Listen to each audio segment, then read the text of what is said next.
ഇപ്പുറത്ത് നിൽക്കുന്ന ആളുടെ ലെഫ്റ്റും വരും. എന്നിട്ട് 1 അവിടെ കൊട്ടുന്ന സൗണ്ട് കേൾക്കണം കേട്ടോ, വെച്ചാൽ പോരാ. 1 2 3. ഇവിടുന്ന് ഒരു കുട്ടി വരുന്നുണ്ടാവും. ആ കുട്ടിയുടെ അടുത്തേക്ക് നമ്മൾ 3 സ്റ്റെപ്പിന് അവിടെ ഇരിക്കും. ഒന്നുകൂടെ കാണിച്ചു തരാം. 1 2 3 4.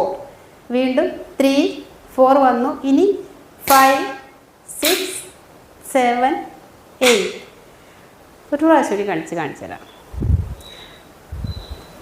1 2 3 4 5 6 7 8. ഇനി ഇതെല്ലാം ഇപ്പുറത്തെ കാലുകൊണ്ട് വേണം കളിക്കാൻ, കാലുകൊണ്ടും കൈ കൊണ്ടും. അപ്പോൾ ഒരു കാര്യം ചെയ്യാം, ഇപ്പുറത്ത് നിന്നിട്ടും കാണിച്ചു കൊടുക്കാം.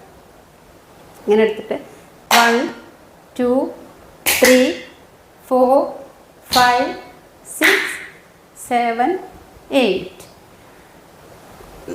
ഈ അത്യാവശ്യം ഒരു സ്റ്റെപ്പ് കഴിഞ്ഞ് അടുത്തേക്ക് ഇങ്ങോട്ട് കടക്കുമ്പോൾ കുറച്ച് ബുദ്ധിമുട്ടുള്ള സ്റ്റെപ്പാണത്. കാരണം ഇപ്പം നമ്മൾ ഇങ്ങനെ എടുത്ത് കറങ്ങി ഈ തിരിഞ്ഞ് വന്ന ലെഫ്റ്റ് കാലുകൊണ്ട് ഒരു കൂട്ടർക്ക് എടുക്കണം, ഒരു കൂട്ടർക്ക് റൈറ്റ് കൊണ്ട് കൊടുക്കണം. അപ്പം നല്ല പ്രാക്ടീസ് വേണ്ട സ്റ്റെപ്പാണ് ഇതൊക്കെ. ഇത് കഴിഞ്ഞാൽ പിന്നെ വീണ്ടും നമ്മൾ